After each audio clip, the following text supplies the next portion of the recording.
اب میں آپ کو ذرا اس جو انسانوں میں سے انسان دشمنی کا جن کا سب سے بڑا رول ہے، میں ان کی 2000 سالہ تاریخ کا آپ کے سامنے نقشہ رکھنا چاہتا ہوں۔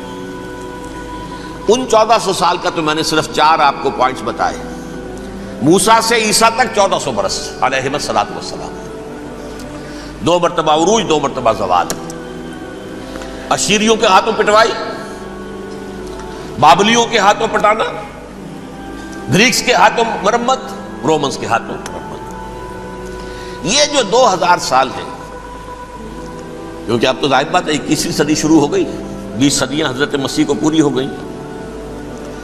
پہلی بات نوٹ کیجئے، حضرت مسیح کی پیدائش ہے سن 1 قبل مسیح۔ یہ نقطہ آپ نے کبھی سنا ہے یا نہیں؟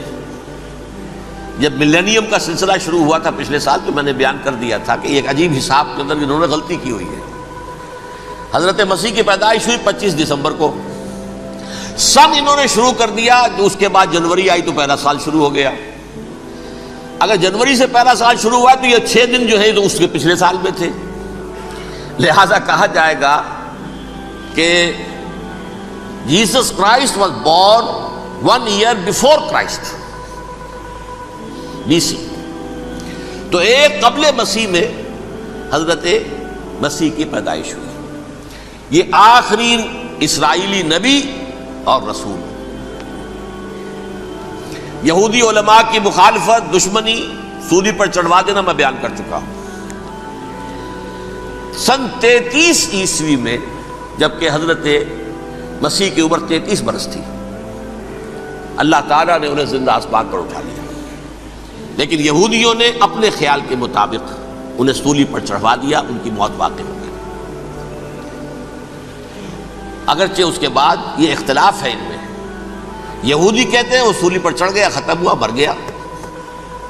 عیسائی کہتے ہیں نہیں، انتقال ہوا ہے مسیح کا صلیب پر، لیکن پھر وہ دوبارہ زندہ ہو گئے ہیں۔ ان کی لاش ایک غار میں رکھ دی گئی تھی، وہاں ریزریکشن ہو گیا، ان کا باعث بعد الموت وہی ہو گیا، اور پھر انہیں اللہ نے زندہ آسمان پر اٹھا لیا۔ تو ہمارے اور عیسائیوں کے درمیان نوٹ کر لیجئے، یہ چیز مشترک ہے کہ حضرت مسیح آسمان پر زندہ اٹھائے گئے۔ فرق کیا ہے؟ وہ سمجھتے ہیں کہ سولی دیے گئے، سولی پر مرے، پھر زندہ ہوئے، پھر گئے۔ ہم سمجھتے ہیں کہ نہیں، وما صلبوہ وما قتلوہ، انہوں نے نہ صلیب دے سکے انہیں اور نہ انہیں قتل کر سکے، بل رفع اللہ الیہ، اللہ نے اٹھا لیا۔ پھر ہمارا اور یہ اس کا عیسائیوں کا ایک اور اتفاق ہے، سیکنڈ کمنگ آف جیسس، حضرت مسیح دوبارہ آئیں گے۔ یہ عیسائیوں کا بھی عقیدہ ہے اور ہمارا بھی۔ بہرحال تو جیسا کہ میں نے عرض کیا کہ اس وقت یہ عذاب استیصال، عذاب اکبر کے مستحق ہو چکے تھے، لیکن اللہ نے ان کی مدت دراز کی ہے۔ لیکن ان پر دنیاوی عذاب کا ایک کوڑا جو ہے اللہ تعالیٰ کی طرف سے اسی وقت برسا۔ دنیاوی عذاب دنیا میں رہتے ہوئے ختم نہیں کیا۔ 37 برس بعد، حضرت مسیح کے رفع سماوی کے 37 برس بعد، سن 70 میں یہودیوں نے بغاوت کی رومیوں کے خلاف۔ رومی ٹائٹس جنرل تھا ایک، اس نے پھر جو حملہ کیا ہے، 1,33,000 یہودی ایک دن میں قتل کیا یروشلم میں، اور ہیکل سلیمانی گرا دیا۔ وہ ہیکل پہلے بھی گرا تھا، پہلے 1400 سال کے دوران میں بھی نبوکڈنیزر نے گرایا تھا، لیکن پھر اس کے 150 سال بعد انہوں نے دوبارہ بنا لیا تھا، اس لیے وہ اسے سیکنڈ ٹیمپل کہتے ہیں۔ پہلا ٹیمپل جو حضرت سلیمان نے بنایا تھا، نبوکڈنیزر نے گرا دیا 587 قبل مسیح میں، پھر دوبارہ انہوں نے 150 سال کے بعد بنا لیا۔ وہ اس تاریخ کا حصہ ہے، میں نے جس کے بارے میں آپ کو تفصیل نہیں بتائی۔ اس میں یہ ہوا سن 70 میں وہ گرا دیا گیا، وہ آج تک گرا پڑا ہوا ہے۔ نمبر 2، یہ کہہ دیا گیا کہ یہودیوں اس ارض فلسطین سے نکل جاؤ، تم یہاں نہیں رہ سکتے اب۔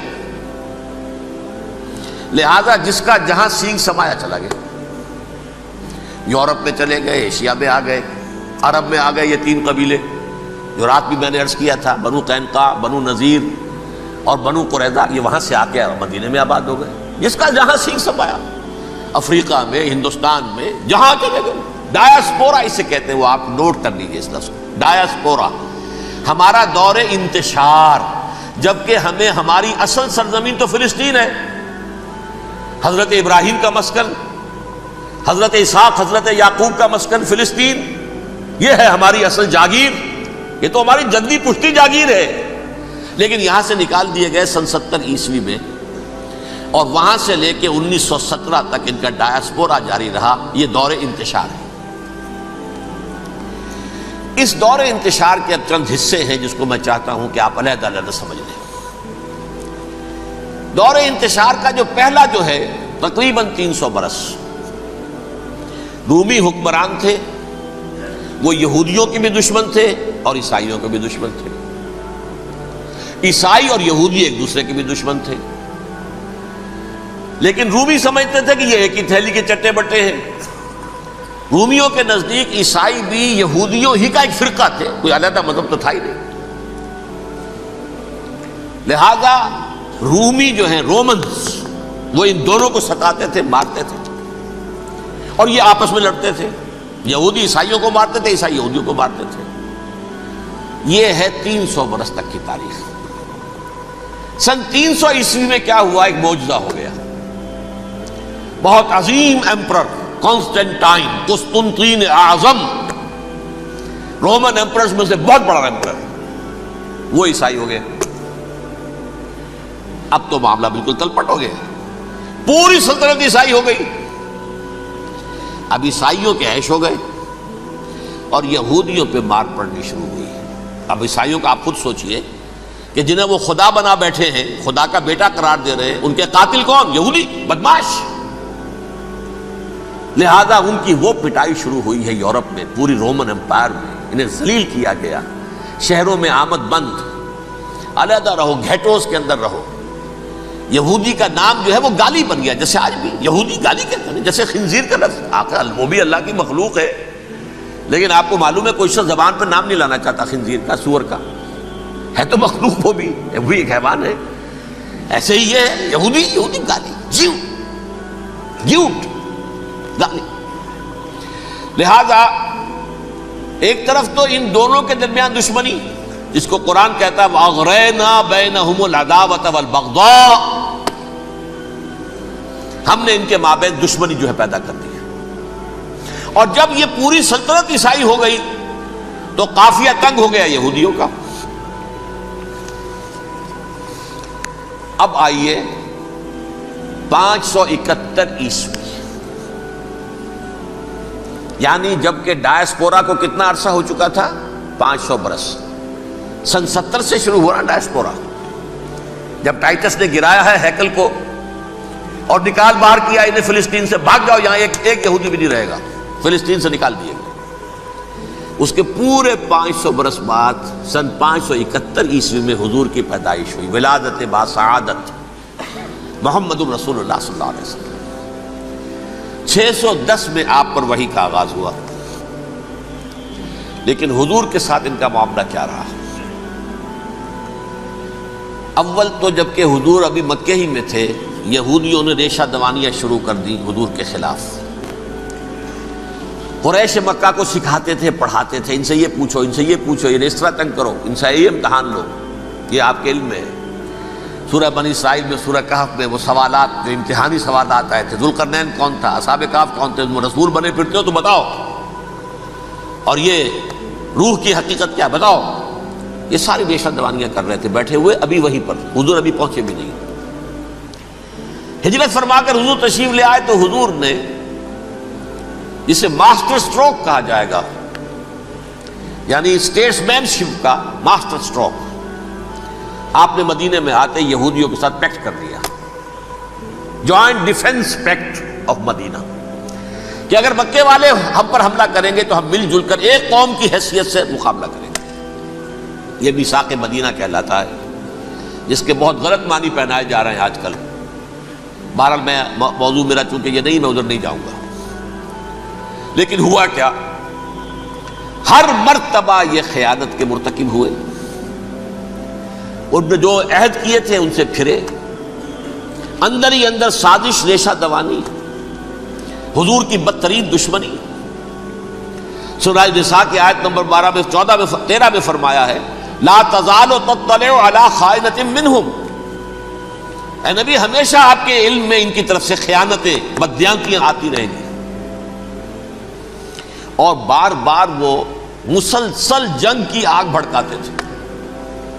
قریش کو دعوت دیتے، آؤ آؤ آؤ ہم اندر سے بغاوت کر دیں گے، تم آؤ تو صحیح، ختم کریں محمد کو اور اہل ایمان کو صلی اللہ علیہ وسلم رضی اللہ تعالی عنہم اجمعین.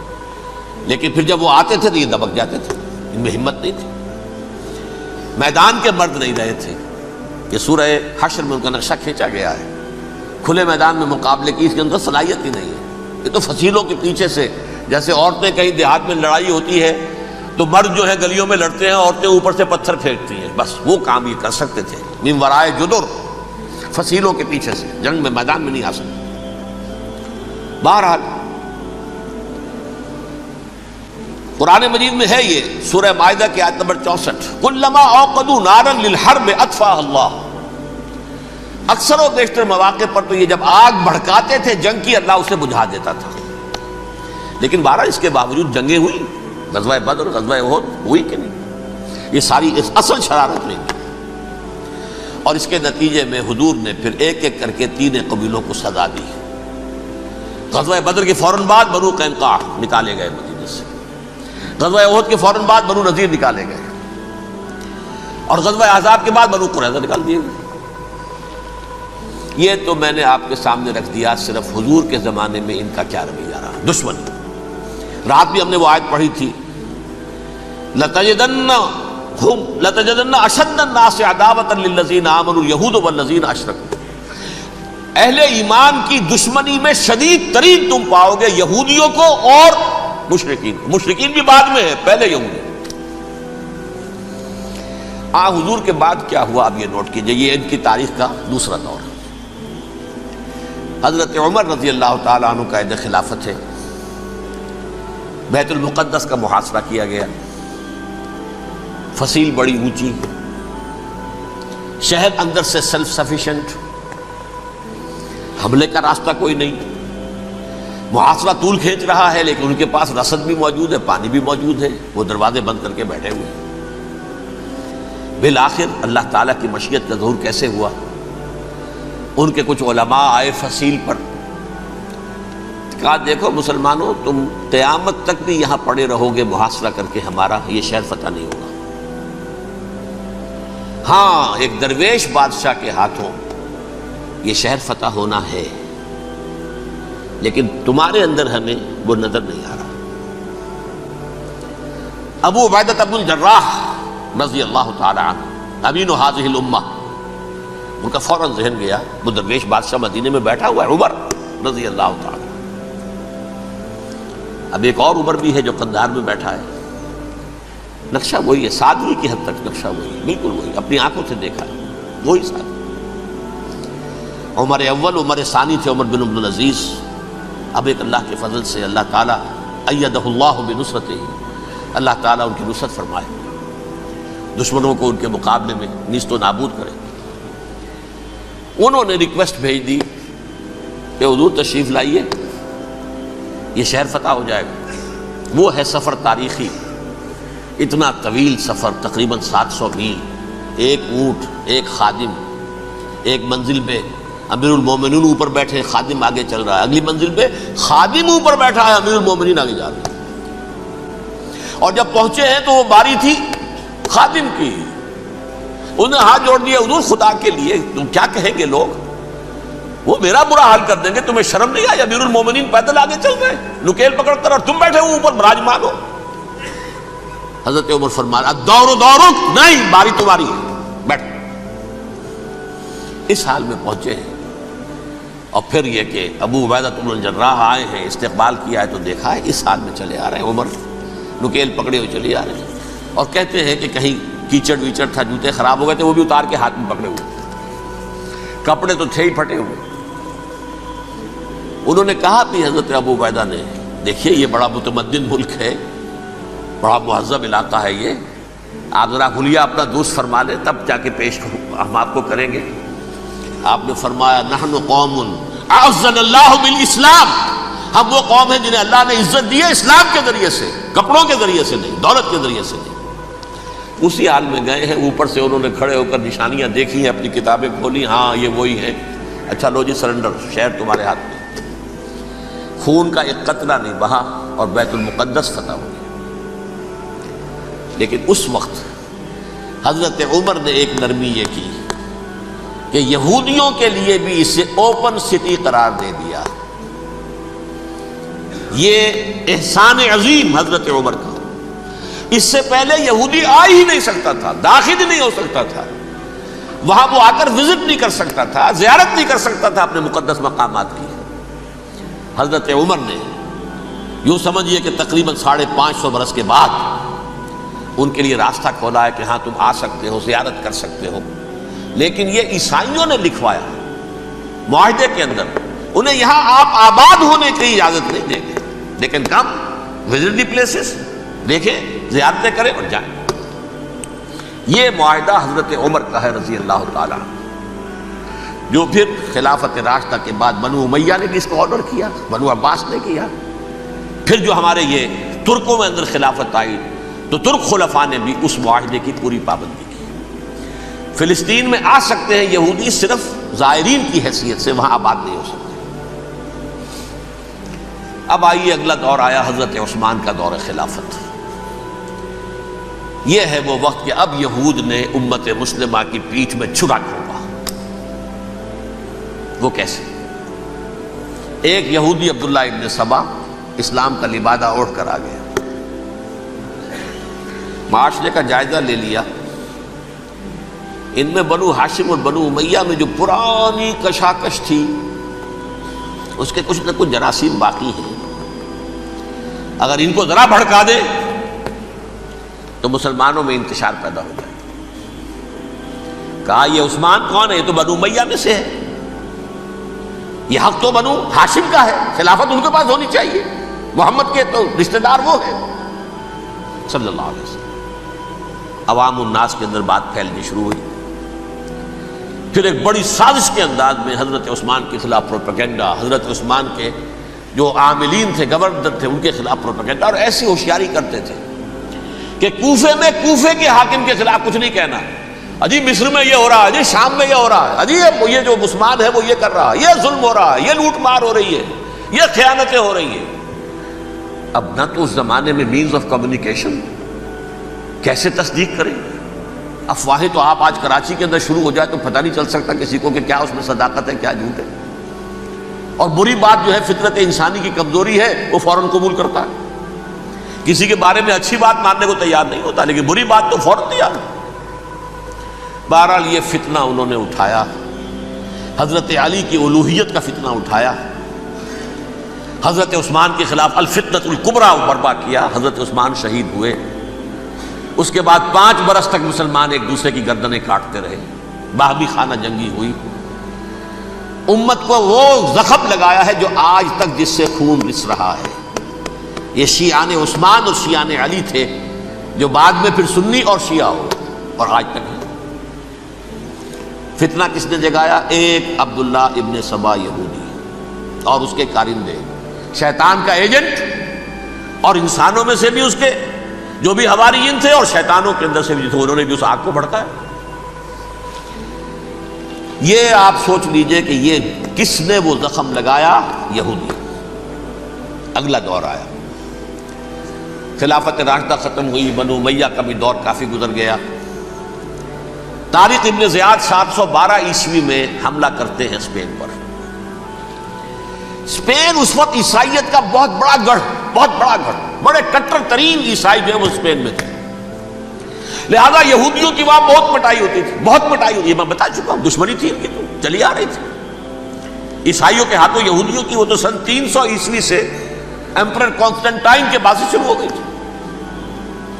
اس حوالے سے یہودیوں نے اس وقت چالاکی یہ برتی، کچھ راستے واسطے بتائے، کچھ مدد کی طارق ابن زیاد کی۔ طارق ابن زیاد نے انہیں اپنا محسن سمجھا، ہسپانیہ فتح ہو گیا تو یہودی چونکہ محسنین کی فہرست میں آ چکے تھے، انہیں بہت اقتدار نصیب،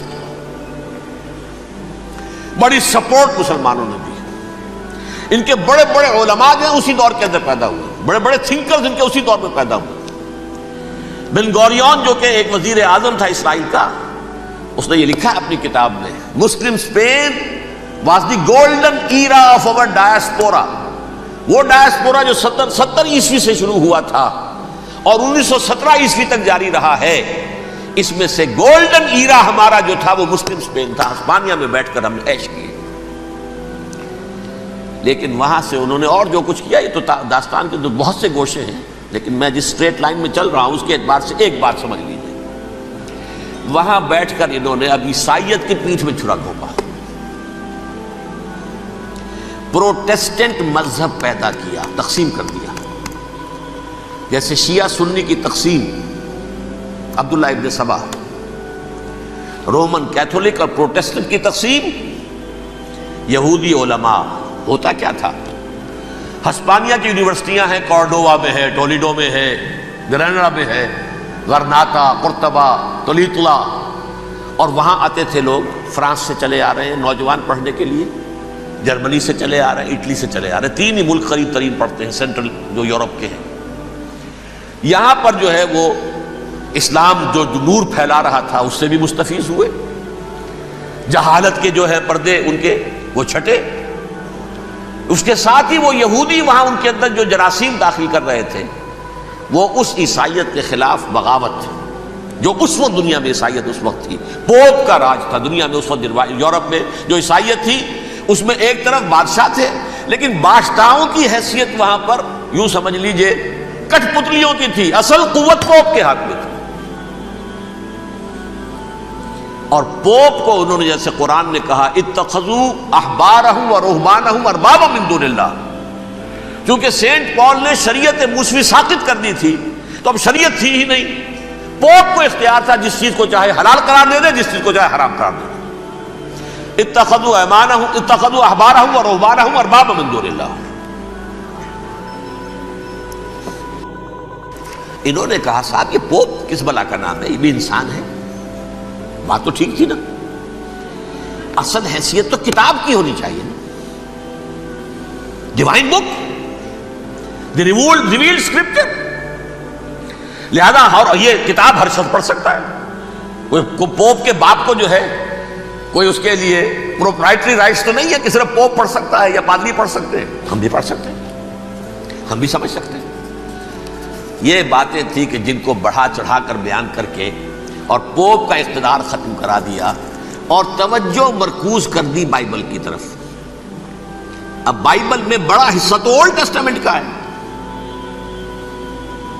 نتیجہ کیا ہوا؟ یہود کی عظمت پروٹیسٹنٹس کے نزدیک مسلم ہو گئی. اصل قوم تو یہ ہے. وہ دشمنی بدلی کہ نہیں بدلی؟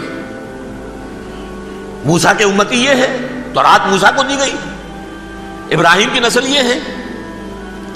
لہذا وہ جو دشمنی تھی، جو عداوت تھی کہ ہمارے خدا کو سولی چڑھانے والے ہیں یہ بدماش، اس کا ازالہ ہوا اس پروٹیسٹنٹ مذہب کے نتیجے میں.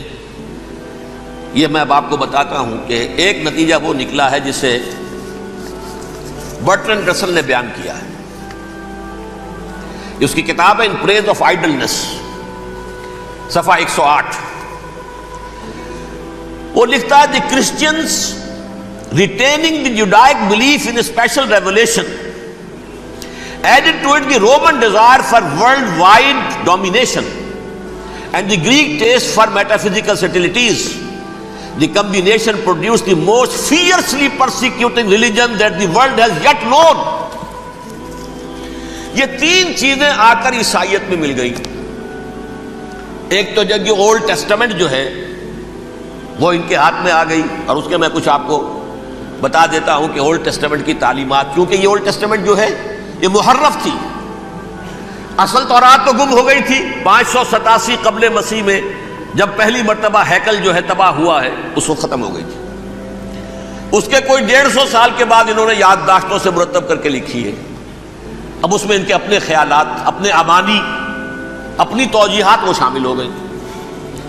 لہذا میں آپ کو حوالے دیتا ہوں اس کتاب کے اندر مظالم کی جو تعلیم دی گئی ہے.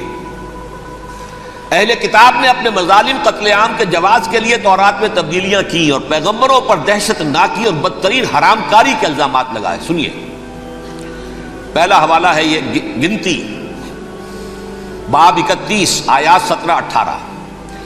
اس لیے ان بچوں میں جتنے لڑکے ہیں سب کو مار ڈالو، اور جتنی عورتیں مرد کا منہ دیکھ چکی ہیں ان کو بھی قتل کر ڈالو، لیکن ان لڑکیوں کو جو مرد سے واقف نہیں اور اچھوتی ہیں اپنے لیے زندہ رکھو. یہ کسی اللہ کی کتاب کا یہ جملہ ہو سکتا ہے؟ کسی ریویل بک کا؟ اور سنیے، یہ ہے استثناء ڈیٹرانومی باب 20 آیت 16-18. پر ان قوموں کے شہروں میں جن کو خداوند تیرا خدا میراث کے طور پر تجھ کو دیتا ہے، کسی ذی نفس کو جیتا نہ بچا رکھنا، جیسا خداوند تیرے خدا نے تجھ کو حکم دیا بالکل نیست کر دینا. مرد، عورتیں، بچے، بوڑھے سب ختم. یہ کتاب مقدس ہے. اور سنیے، سموئیل باب 27 آیت نمبر 9. اور داؤد نے اس سرزمین کو تباہ کر ڈالا اور عورت مرد کسی کو جیتا نہ چھوڑا. نمبر 4، ان سب آباد شہروں کو ماں، عورتوں اور بچوں کے بالکل نابود کر ڈالا. کتاب استثناء باب 3 آیت 6. یہ ہے جو کہہ رہا ہے برٹرنڈ رسل، کرسچینٹی میں آ کر یہ تین چیزیں شامل ہو گئی. ایک تو یہ باربیرین یہ تعلیم جو ہے، اور یہ مذہب کے نام پہ تعلیم، یہ کتاب مقدس کی تعلیم. نمبر 2، رومنز کے اندر جو ایک تمنا تھی ورلڈ ڈومینیشن کی، وہ عیسائیت کے اندر آ گئی. اس لیے کہ پوری رومن امپائر جو ہے عیسائی ہو گئی، تو اسے وراثت کے اندر ورلڈ ڈومینیشن کی جو ایک تمنا تھی وہ مل گئی.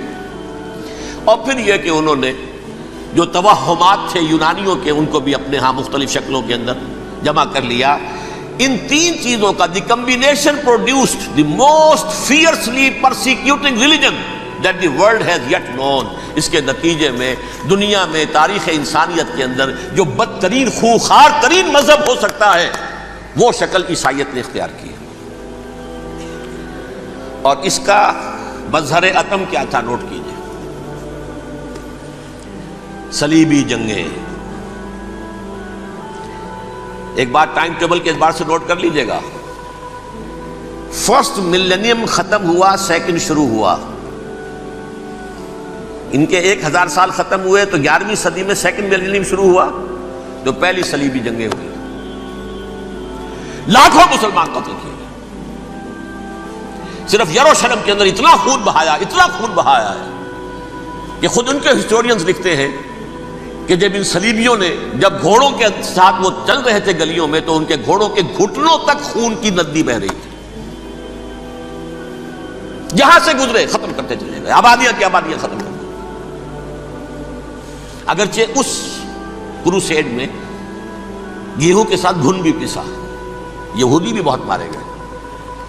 یہ فرانس سے، جرمنی سے جب یہ کروسیڈرز آ رہے تھے 3000 میل کا سفر طے کر کے آئے تھے. سوچئے تو صحیح، اربن ثانی پوپ جو تھا آگ لگا دی تھی اس نے پورے یورپ کے اندر. شرم سے ڈوب مرو، تمہارے مقدس علاقے مسلمانوں کے ہاتھ میں. انفیڈلز، یہ کافر، یہ مرتد، یہ ملحد. مسیح جہاں پیدا ہوا، مسیح کو جہاں سولی دی گئی، وہ کہاں ہے؟ ان کے ہاتھ میں. وہ آگ لگائی ہے، 3000 میل کا فاصلہ طے کر کے یہ نو قومیں آئی ہیں وہاں، اور جو تباہی مچائی ہے انہوں نے. تاریخ انسانی میں ایسی بربریت کی کوئی مثال. اور یہ ان کے اپنے ہسٹورینز لکھتے ہیں. شرم کے بارے ایسے محسوس ہوتا ہے جیسے ان کی گردنیں جھکی جا رہی.